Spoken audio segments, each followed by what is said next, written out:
This station is now the ultimate power in the universe. This table is really tilted. Excuse me? Am I gonna get a chance to speak? Maybe I should take that back. Denied. Damn, son, where'd you find this? Take a giant step for mankind.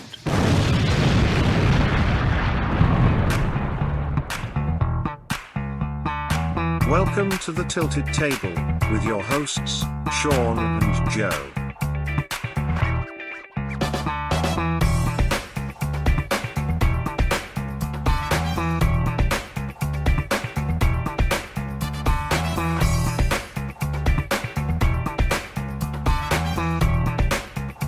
Folks, welcome to another episode of The Tilted Table, the internet's answer to a question that no one asked. I'm Sean Kabibi. And I am Joey Joe, the Fracky Mac.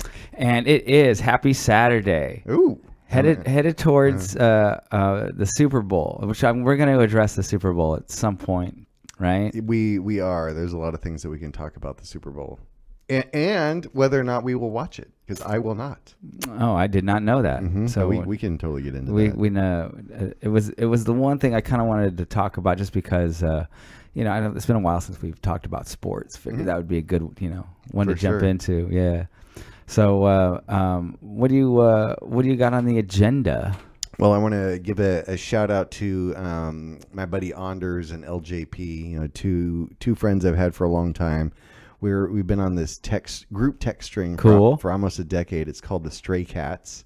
Okay, yeah. And it's funny, even though the three of us don't talk on the phone or face to face too often, the group chat's pretty active. And it was funny. I ran into Anders after a number of years, like 8 years of not seeing him, and he knew everything about what was going on in the podcast. And I was like, wait, how do you know I have a podcast? And he's like, oh, dude, you and your buddy Sean, the Tilted Table. Yeah. So shout out the Stray Cats, man. Oh, that's awesome. Okay. Yeah. Shout out to Stray Cats. Actually, I'm gonna give a shout out to my friend Lavelle. He's been listening to the podcast, and every time I run into him, he's like, "Oh, I just listened to your episode about the gym." And I appreciate that. He's a cool dude, man. He's one of my favorite dudes. What's up, Lavelle? Well, and for listeners out there, definitely send us some notes or topics or things that you might want us to touch on, because it is really fun being, quote, out in the world and seeing somebody just completely random and then getting the question like, oh, dude, you guys were talking about the one episode that I think, it's not like this happens all the time, but the one episode I've gotten the most feedback was retrofuturism. Yeah, I've gotten, and I've said this before in past podcasts that we've got a number of emails. We do not get a lot of emails, but we've gotten a number of them over the time that we've done this. And I always thought about maybe pulling out, the emails and going let's go over them. And I think we maybe have maybe 25 or so emails. I mean, some of them are really old. Obviously, they were, and trust me, I responded to them. I didn't just ignore them and say, I'll wait till I can talk about them on the episode. But yeah, there's a couple of emails. I told somebody, I can't remember who I said this to. And I said, I might do, I was just talking about not ideas or whatever. And I said, I want maybe do an email episode. And whoever I told this to, they turned around and were it seems kind of not a good idea. And for the life of me, I can't specifically remember why they said it was. They thought it was kind of a dumb idea. Not a dumb idea. They just think it was cliche or type of idea.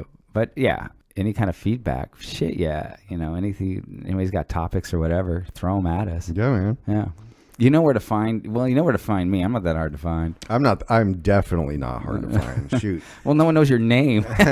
Well, I mean, the people that know you, they know where to find you. Oh, for sure, dude. Well, let's see. I have 4 Instagram accounts I manage. There's a web page. I've got my SoundCloud. You and I have the podcast, which is on Apple, Spotify. What's the other one? Buzzsprout. Yeah, Buzzsprout. It's on YouTube. I mean, there's obviously, you are easy to contact in the Fracky Mac world. Yes. Right. Not the actual, what do you call it? Your government name way necessarily. Although I think if they found you, the Fracky Mac on Instagram, I think they could backtrack it and figure out, because I think, don't you have some accounts with your real name on it? Yeah, for sure. Oh yeah, for sure. Yeah. Well, and speaking of the Fracky Mac, so if anybody wants to stalk Joe, yeah, there it is. So it's funny. So I have a SoundCloud. Yeah. And it's really interesting. I've been making, you and I have talked about this. I started making music using AI. Well, it's kind of a combination of things. It's thoughts and dreams kind of that I have, and I'll take notes, and I use notes on my phone, and then I'll kind of come up with an idea on what, I'm using my doctoral quote fingers. What if I mixed up or mashed or remixed or whatever, this topic, that topic, this song, that song, this prayer, that prayer. And what if I set it to this type of a beat? So I've been using Grok, so one of the, Elon's AI version, to write a lot of my song lyrics in structural format, and then using Suno to kind of realize the actual musical part, and then downloading that. So I do have a Suno, the Fracky Mac, and then I've got a SoundCloud. So I'll publish to Suno, but on stuff I really think is legit, like, hey, I actually want to press an album, like an actual vinyl album. I put that on the Fracky Mac, and in less than 30 days, that album or that uploads of mine have gotten over 20,000. Wow. Yeah, it's pretty crazy, man. Damn, why are you doing the Tilted Table podcast? Yeah, I don't know. I think for us to get 20,000, downloads or listens or whatever, I think we're gonna have to get to about episode 20,000. Yeah, something like that, right? No, so it's fun. So yes, I love what you and I do on the Tilted Table, and I love having you in my life and all the great conversations and memories. But and you and I have a lot of great music conversations. I not to cut you off, but I'd be the same way if I wanted views, or not views, but something that was, maybe you could grow something. I would definitely just do something, on the side, like. If somebody looked at the Tilted Table and they said, "Oh man," he goes, "You guys, how many downloads you get?" And I said, "I think we get about 100," and that's a big jump over the last couple of weeks. We're getting maybe 70 or 80. I mean, there are a couple episodes that got over like 200, but again, it's about 100, right? And I'm thinking and they're like, "Why, why don't you want to do something that is like, maybe could grow or whatever?" And I'm just like, well, if I did, I would just do something else on the side. It doesn't mean I have to quit doing this. Right. It's like stupid. Yeah, I get it though. I understand. They think, like, well, how much time are you going to spend doing things, right? Like, are you going to have 2 podcasts, one that, is purposely somewhat designed, or are you going to do something that's designed to get a bunch of views? I've seen people do that, and it's just weird. Well, it's fine. They could do that. But I don't understand, like, why it has to be one or the other. Like, can't you just do 2 things? Maybe it makes me sound like I don't know what you would call it. Does that sound arrogant? Like, because I'm so badass, I'll do fucking 5 things. Why aren't you doing 10? Yeah. But I don't think that it's a big ask to do. Let's say 2. Like I said, at one time I had thought about doing YouTube videos that would actually track towards the Tilted Table. If I, Sean Kabibi's channel, and I put out something that would get views, and somehow I would push that towards, like, that guy does a podcast, right? Just sort of that redirection. And I've never done it, and I think primarily because I'm not that interested, but that would be my thought, is like, well, why do you have to quit one thing to go do another thing? Just do the other thing.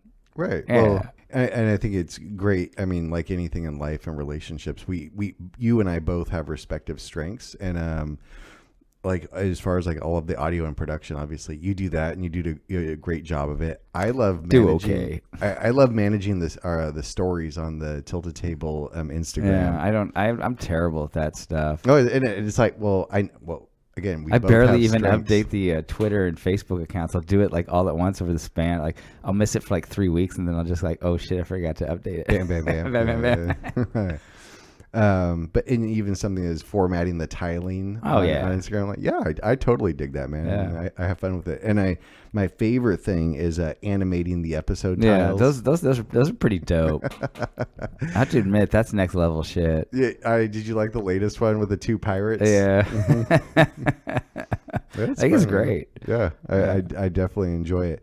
So, segue to sports. So I'm doing this. I think. Well, wait. Before we go to sports, I want to hear more about the sound. So I don't know how it works. If you're getting like 20,000 listens or whatever it is, streams, like, do you get anything for that? Do you get any money? You can make money off of that, right?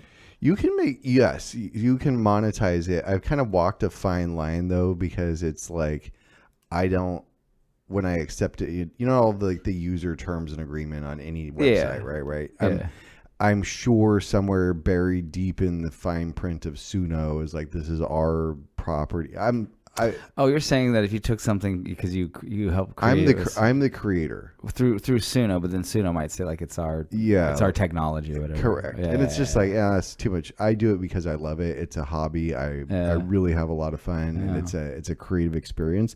I'm not trying to get into a legal battle over my own dreams. Right. And the other thing is I think, at least from my perspective, you know, it's nice to do these types of things without the intention of making money. If somebody said to me like, well, you know, you're trying to make money off of whatever it is. It could be the podcast or anything you do, music, or even writing books. I'm like, no, and thank God that I don't actually have to try to do that. You know, for sure. I have other revenue streams. I mean, of course, it would be nice, but I can imagine and I know this is being probably, you know, very short-sighted, but I used to be a musician. And, you know, being a broke musician, you're trying to create art for sale that actually can sustain a living, or in the dream world, make you rich in some way, right? You know what I'm saying? But the worst feeling is that, like, that's what you're doing. You're forcing the creative process. And, well, I guess you could kind of see it that way. I just think that the great thing about art, and whether it's writing, music, you know, or sculpting, it doesn't matter what it is the inherent joy in creating that stuff. For sure. And if part of that is I'm trying to get this out there and I want you to buy it, and I got to go play shows, or I got, you know, whatever, you're doing it and I got to put it out there and I need it to go viral and I got to that ruins a lot of the fun. 100%. Yeah. Yes. I mean, it doesn't, when I was young, it never mattered to me. It was part of this automatic kind of just drive. But as I got older, it became more of a burden. You know, it's like, you know, oh, you got to do this. You should look like that. Or, you know, we need to go play this show because the show, there's going to be people there that, you know, that becomes this, you know, almost the primary drive over the art is I got to figure out a way to do something with it. Because I'm trying to make a living here, right? Right. And so it's nice that I don't have to do that. I can, you know, podcast, I can write books, I can, you know, record songs and make videos and post them on Instagram of me playing, and I couldn't give a rat's ass whether it gets 1 view or gazillion views. Although gazillion views would be nice. It would, well, yes. it's a really liberating part of the creative process, because like in making music, I'm making it for myself. Yeah. And it doesn't bother me at all to like destroy it. Like I'll spend a lot of time on it, and I'll get to the point where I like it, I don't love it, right? And I think when you force the creative process, or I need to release something, or I need to publish something, that you can get to that like, I like it, I don't love it, but I need it. Sure. Well, I don't need it. So there's a lot of things that I love, or I really, really enjoy. But I'm like, you know, it's not ready for prime time, but that's great because I'm making it for myself. Yeah. It doesn't matter. Yeah. I mean, it's nice just to even have somebody, I mean, the greatest thing is have somebody just say like, oh yeah, I heard, you know, that song you wrote, or I read, you know, your book and I liked it. And I think that's my, you know, joy and my high. I was out last night. This is a great story. I wouldn't even have thought about it. And we started just talking about art. It was maybe like 2 months ago. I was out at a place and I met this couple, and we hung out. Me and my friend Chris, we hung out with them for most of the night. And the woman, her name is April. We just started talking about just everything. I write. Oh, you write? I said, yeah, I just published a book. And she goes, oh, that's great. What's your book? I'll get a copy of it. And I said, you know what? I said, I have a copy in my car. I'll just give it to you, right? So I go and I give her the copy of the book. And I ran into her last night. So this has been like, it's early December. So, over 2 months. And she just was like, oh, I've read about half your book. I'm about halfway through it. I said, really? She's like, yeah. She goes, I love it. It's absolutely great. And I was like, oh, that's fucking awesome. That's awesome, dude. And the reason it was so awesome is because other people have read my book, friends of mine, and they're like, yeah, it's great. And it's not that I don't believe them. Because actually most of my friends are pretty honest. Like they would probably tell me like, it's all right, or it sucks, right? But I do believe that they're biased. This is somebody I don't know. right? And and that was kind of cool to get that in person. I've gotten some emails from people that have bought my book. I've sold about 1,500 copies. Good for you, dude. That's awesome. And oddly enough, don't ask me why. I've been telling people this, like, why? I'm like, how the fuck would I know? A lot of those sales are in Australia. That's so random. Yeah, right. And so I've gotten a couple of emails. I mean, I have my own website, SeanKabibi.com. Check it out. And so people have sent me emails. A lot of it is soliciting me for something. Like, oh, I read your book and I think it's awesome, and I got an opportunity for you, that kind of thing. But I've gotten a couple that have been like, oh, I just wanted to send you a message, and they have to tell me something. So I've gotten some compliments, and that's nice. Yeah, it's awesome, man. It's a great feeling. It's funny, and SoundCloud is a great way that you can interact with people, right? It could be fans, it could be record labels, it could be marketers. And at first, I had zero experience with something like this. And so I got a couple very kind notes from people. Oh, sweet. Apparently my music, because it, kind of like your book sales, you can track it. Sure. So my music is big for some reason in Vietnam and Egypt. Nice. And it gets played heavily in Belarus. I don't know how all of that works, but you've cornered the Belarus market. I have no idea. Well, this happened when I was in Soul Intact. It was the last band I was in, and we cut a record, and we started getting messages from radio stations in the Philippines, and they were playing. I wish I knew which song they were playing. I can't remember. I have to look at the emails. But these radio stations had contacted us, and we started getting, like, hey, you guys are getting played on our radio stations, let you know people good response. And people started sending us messages about you guys should consider coming to the Philippines and maybe doing a tour or something.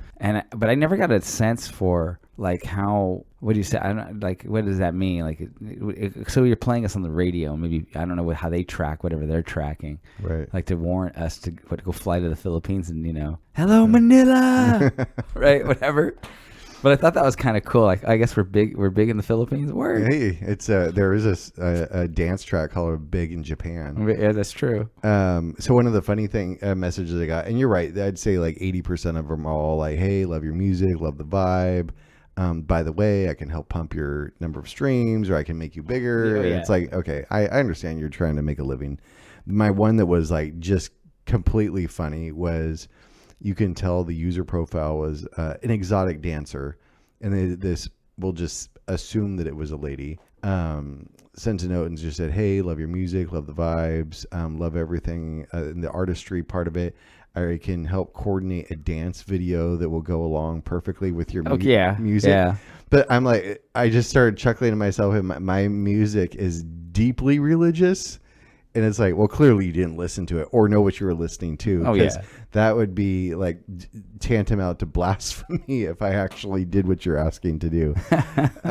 So I just, probably like you, I just don't respond to a lot of that stuff. But I thought that was pretty entertaining. Well, yeah, when I got this, well, when I signed with a publishing company, I didn't really get a ton of solicitations because I was off social media. Like I was running through the publishing company, and they were doing whatever they do on their end. Mm-hmm. But there are all these, forums, writing forums on Facebook and Instagram, and people trade information and ask advice and things like that. And it's just loaded full of solicitation. Most of it, I'm sure, are scams. Sure. But, so the typical route would be like, I'm just finishing my book, and here's the cover that I've designed, or I paid someone to design, or whatever, and I just want to get some feedback. And then you'll get like let's say these people will get like 60, 70 comments, and it would be like, oh yeah, I like the cover, although if it's a fantasy novel, I wouldn't use that font. I would try, that kind of stuff, like actual advice, constructive advice. But the majority of them are people like, oh man, that cover looks pretty good, but I think that you should consider getting some professional, cover work done, and I've done this or that, and you should contact me, that kind of stuff. Yeah, right? Here's my contact. Right. DM me for info. But one of the things that I saw a lot of, and I got this after my book came out, and I don't know if the publishing company did this or if it's just naturally happened. Prior to my book coming out, if you looked up my name on the internet, you would get a lot of teaching things like, oh, he teaches here. You know what I'm saying? But after my book came out, it's like if you type in my name, it's like the first 20, 30 results. Most of them are someplace to buy my book, whether it's Barnes & Noble or Amazon or whatever, right? That's cool. And so, yeah, I was like, okay, so it's like social optimization.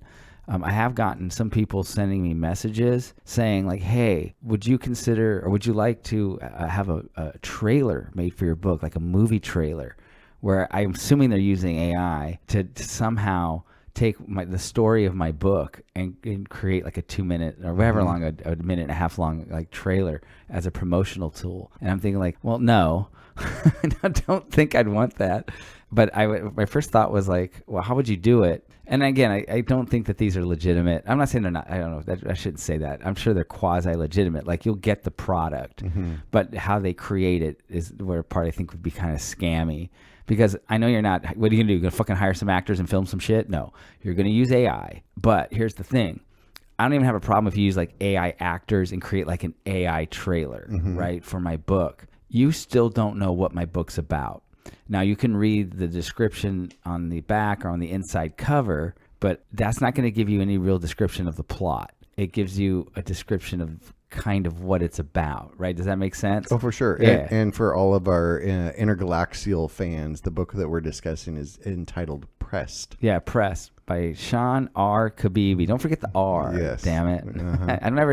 I never say that in the end. Well, whoever says their middle initial? I don't think I do that.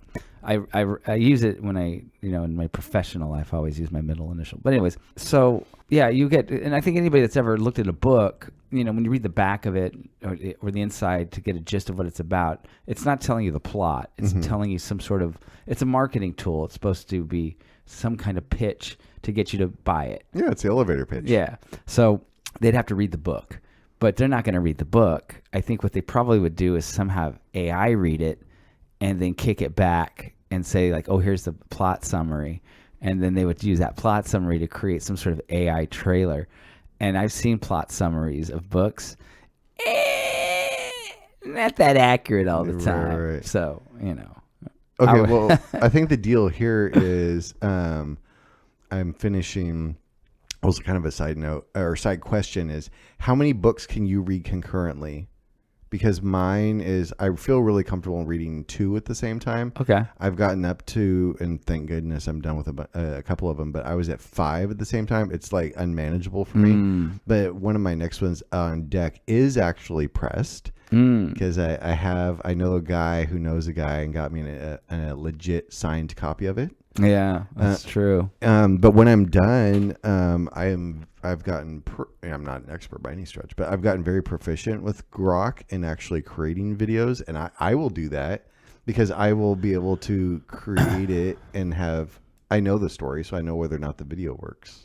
True. I mean, I'm not against it. I just don't know what I would do with it. It's interesting because outside of actually posting on my own personal social media, like, hey, my book came out. I have said literally nothing about my book on social media. I haven't said like, oh, by the way, just as a reminder, if you haven't got a copy of it yet, right? So I don't know if I would take a trailer. Obviously if it was made, I'd do something with it. But I don't know. I just like, it's not like something I care to really do. And I know it's stupid. People tell me, even say like, well, you wrote a book, you should be at least, promoting it or saying something. Like, it's not like they're expecting me to go out and have like a book signing, that kind of thing. But I literally don't say anything about it on social media. When I meet people, I don't openly talk about it unless the subject kind of comes up. Does that make sense? For sure. Well, yeah. I'm not here to even say anything. I am a lousy promoter of my own work. I openly admit that. So that's where your friend, the Fracky Matt, comes in. Right? You're going to come up with a trailer? I will come up with a trailer. Yeah, post on the thing. It will all be done in Muppets. Yeah. Oh, that would be dope. That would be so dope. See, it's your dream, and I can help you envision it. That would be dope. And Muppets? Shit, yeah. Mm-hmm. And we have like Crackhead Elmo and everything. Oh, do it in was that Dave Chappelle skit, Knee High Park? Remember that? Do it in those characters. Oh, so good. Ladies and gentlemen, may I have your attention, please? Leave a like on the video. I know you're enjoying this. Can you shut up? The internet's answer to a question that was never asked. The Tilted Table with Sean and Joe. All right. So we moving on to the Super Bowl that you're not going to watch. Yeah, I'm not gonna watch it. I haven't actually. I know we talked about it before, but I am 1 month into like a 3 months monastic type discipline deal, and so I haven't even watched television in a month. It's very liberating. I could care less about the teams that are playing. Okay. And I on matter of principle, I refuse to have any part of like what's going on the halftime show. Oh, so I'm not doing that nonsense. Is the halftime show? Be careful. We want to go into areas that the Tilted Table doesn't go into. Yeah. Is it the actual artist? Like I don't like their music, or is it more of a? Yeah, or is it more of the political? Well, there is the political and all that. I don't like any of that music. That music is terrible. Yeah, terrible. I don't care about the politics. I really think it's stupid. It seems like people will just fight over anything. But beyond that, I haven't watched a halftime show in at least 15 years, longer than that. I give you an example. When Janet Jackson got her boobie exposed, I didn't watch that halftime show. I was out smoking weed. What year was that? That was a long time ago. That's Carolina Super Bowl from like the late 90s or something. Justin Timberlake. I can't stand the halftime show. They suck. All of them. And I don't care. You could get my favorite artist. If Joe Satriani were to play the halftime show, I'd still fucking walk away from that. Well, in the pantheon of amazing artists and talent around the world, does not even need to be in English. The artists that they pick, it's just trash. Yeah, every song sounds exactly the same for years and years and years and years. So the way I kind of see it is that like I've never heard Bad Bunny's music, and I don't care to really, but I have heard snippets of it, and just from that I kind of get the gist of it. But I would say the same thing about like I know the Super Bowl is about some kind of popularity contest. Maybe it's a political statement being made. I really don't know, but I wouldn't, like to me, like Pitbull, I think is big enough to have played the Super Bowl at one time. At one time, and I can't stand his music at all. Mr. 305, Mr. Worldwide. Yeah, no, or Flow Rider. I wouldn't want that shit either. Like that's. But again, I don't like the boots with the fur. Well, I mean, like when I lied. I did watch a halftime show, or at least part of one when Prince did it. Well, that's different. That would be un-American if you didn't watch Prince. Yeah, so I did watch that one. I don't know if I watched the whole thing though. So the halftime show, I guess, whatever. I don't know why it's such a big deal. I just never got it. I don't know why people are angry that Bad Bunny's playing. I understand the politics behind it, but I just don't understand why that's a big deal to anybody. Who gives a shit? Because I don't give a shit about the halftime show. I think it's stupid. I think all the cheerleaders out there dancing, the moving stages, and of course the worst thing is it's just fucking medleys, and it's supposed to, I don't know, it's just the most saccharine, coordinated mound of bullshit. And even Prince had to go out there and do that shit, and I didn't really like it. I don't disagree with any of that. I just got so angry at the halftime show. That this is the hill to die on. Well, it's like you can go even more fundamental than that. It is one of the greatest American institutions that we have, and it's something that every year a continent looks forward to. Oh yeah. And this time around, we're just not going to speak English. That boggles my mind. Stupid. Well, let's get back to the game. So, let's just establish you're not going to watch it, and it's because of the halftime show. Or you're just not that interested in the team. I'm not.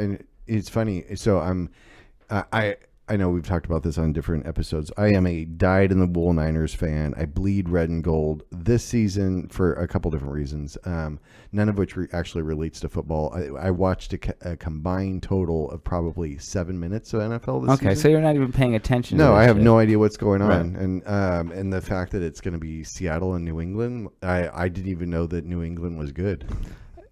Funny you should say that, because I'm a Raiders fan, and pause, let ready to laugh for a minute. See, I'm a Raiders fan, and I watched all the Raider games, which was painful. This is the first time of the year I've done it in a long time, where I went out of my way. I'm going to watch all the Raider games. Even the one, and not to cut you off, which is this is a footnote to your own comment.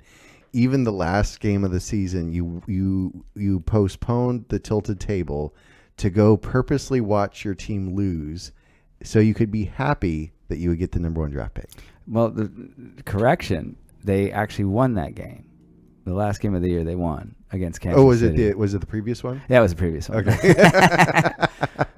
I knew it was one of them. It's the previous one. Wait, what? You're going to be happy about that? You'd be like, I'm thrilled. I don't want anybody bothering me during the game. Right, exactly. I've never been so excited to watch my team get their ass kicked. So, what was I talking about before? Oh, I'm a Raiders fan. So we were talking about you didn't know that the Patriots were any good. Mm-hmm. So I feel like I pay attention. I was watching the Raider games, but I was mostly paying attention to my own division, the Chiefs and the Chargers and the Broncos. And, of course, the teams that seem to be winning, you hear about them, this Seattle is playing really well, right? All these different teams. And the Raiders' first game was against the Patriots. And the Raiders won 2 games, one of them against the Patriots. So I wasn't paying attention to the Patriots at all. So as the season's going on, I'm not paying attention to the Patriots. They were dog shit last year, and they lost their first game to the Raiders. So I'm at my friend's house for Thanksgiving dinner, and of course they got football on, and they're having the commentators talk about the various standings and whatnot, and it pops on that the Patriots are 10-2, and I'm like, what the fuck? Like, the Patriots are 10-2? I thought they sucked. And I was with my friend Chris, and she's like, no man, the Patriots are really good. And I'm just like, how do I not know that? Since when? Yeah, right? Like I just assumed they weren't that good. So anyways, I'm watching the Super Bowl, but I'm going to watch the Super Bowl like I typically watch the Super Bowl. It's an excuse to grill food, hang out with friends, and drink beer. Like, I honestly have gotten to a point in my life where I don't care that much about the Super Bowl. It's good to see a good game, but I really don't have a stake in this. No. Now, I have a slight stake that the fact that Raider fans hate Patriots because of the Tuck rule from back in 1999. And trust me, back in 1999, I was equally as pissed off and as angry as any other Raider fan. But either I've matured or I've just gotten to a point where life is getting shorter and it's not something I really want to get obsessed with. I'm sure part of it is that I typically don't like sports fans, and I'm sure social media has made me feel this way, where people are just absolutely obsessed with their team, and it's not like they just want to talk shit. They want to have a fight about stuff. And I can't think of something dumber to fight about. Oh, you fuck your Raiders. Like, and they want to get into it. I'm just like, my team sucks. And I'll give an example. I have a friend I don't want to even say, because if this person listens to this podcast, I don't want to think I'm calling them out. They are a fan of a particular team, and that team is not the Raiders. This person comes to me regularly, and it was every week, and would just shit on me. Your fucking team sucks. Like, that whole asshole approach. We all have them. Right? But what was weird about it is, maybe 20 years ago, I would have been inclined to well, fuck your team and have whatever kind of back and forth we're going to have. But I'll give you the timeline of it, how it made me feel, because I think it's hilarious. It tells you a lot about my mindset. The Raiders start the season, they win their first game, but who cares about that? As the Raiders start losing, and they fucking suck, right? And they're fast becoming the worst team in the league. This person would show up each week, my team would lose, and be like, your fucking team sucks. They'd be like, but they do that whole baby talk, like, oh, you're a Raider fan, you're gonna, that kind of bullshit, just the annoying shit, right? It irritated me until about week 6 or 7, where, again, this person would see me after the game and say the same thing and shit all over my team. But by that point, it was weird, because I'm thinking, like, yeah, we suck. We're probably the worst team in the NFL. Like, what are you telling me that I don't know? It's like, man, your team's terrible. They suck, blah, blah, blah. I'm like, I know. Have you seen them play? They suck. Like, I don't know what it is. It's like, I don't know, you're kicking, it's like beating a dead horse. Is that really, like, that's exactly the that's what it feels like to me. Like, you're beating a dead horse. Like, so it didn't move me. I thought it was kind of strange that at some point, like, I don't, maybe because you're not getting the reaction out of me, wouldn't you kind of get it? Like, why would you come to me each week? It's like week 13. Mm-hmm. My team has won like one fucking game. We're the most dysfunctional franchise in the NFL. We lose every week, and often we were losing by getting our ass completely thumped. And then you're coming in going like, "Oh hell, Raider fan!" Right? And you want to come at me again with the same shit you said to me last week. And I'm sitting there going like, "Yeah, I know, we fucking suck. We got to do something. We got to change this or that because this is fire Pete Carroll." That was my.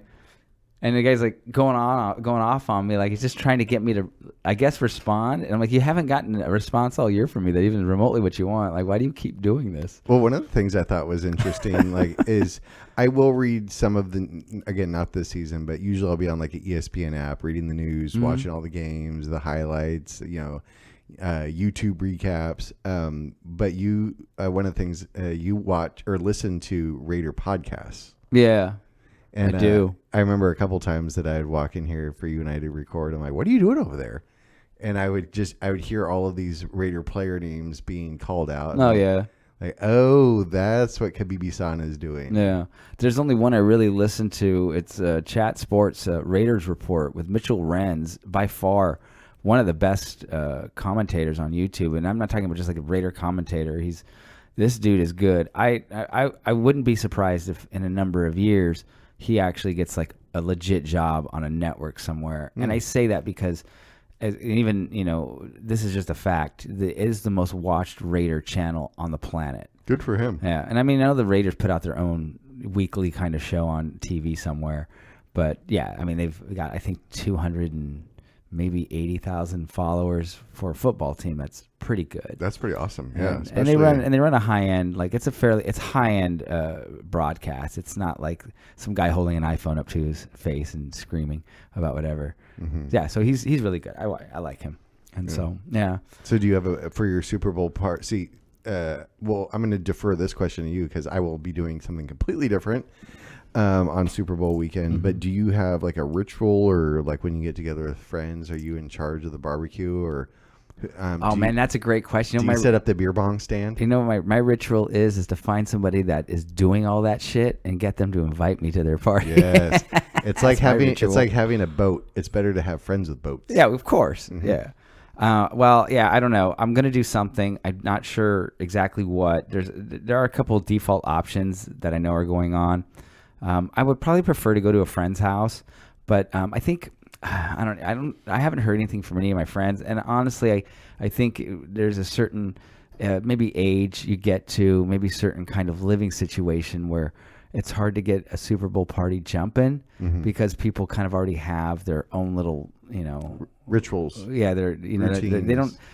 I guess what I'm trying to say is I don't know too many people that are openly saying to everyone, their friends, "Hey, everybody come to my house and we're going to have a big blowout barbecue and bash." Mm-hmm. That doesn't really exist, I don't think. Right. And I think that's for a number of reasons. But I'll figure out something. Somebody will invite me to something, and that's awesome because I got friends that will invite me to their Super Bowl celebration, whatever it is. And I am willing to bring beer and food if that's required. That's not a problem, but I do prefer somebody else to, take care of do the heavy lifting, I guess, is what I'm trying to say. Are you going to bring your infamous Frito boat? I'm not going to bring a Frito boat. I don't know what I would bring.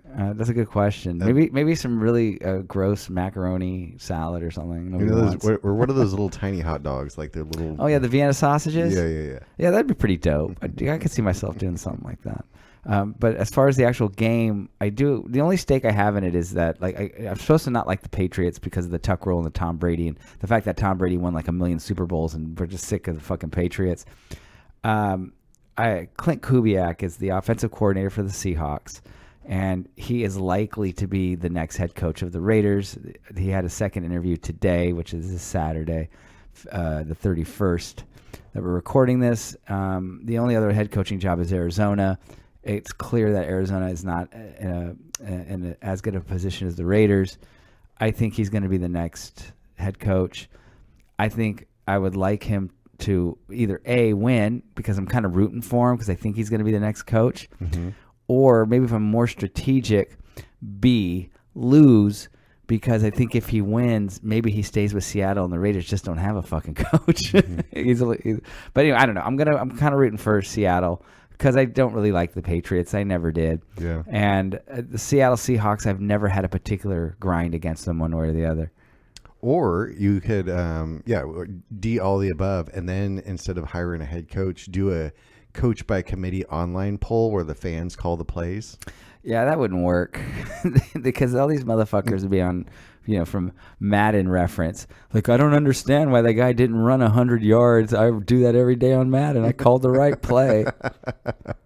I've thrown that ball into triple coverage and, so-and-so catches it every time. Why didn't it work that time? I did press up, up, down, down, left, right, Of VA course. select start. I have an important announcement for you, so stay tuned. Yo, that's some next level shit, bruh. So you got me. Big deal. The Internet's answer to a question no one asked. The Tilted Table with Sean and Joe.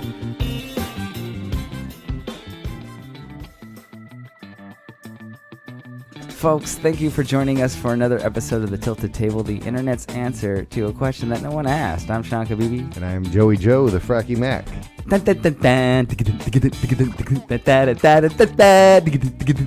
Super Bowl. And I'm going to go and blow off my Tecmo Bowl cartridge.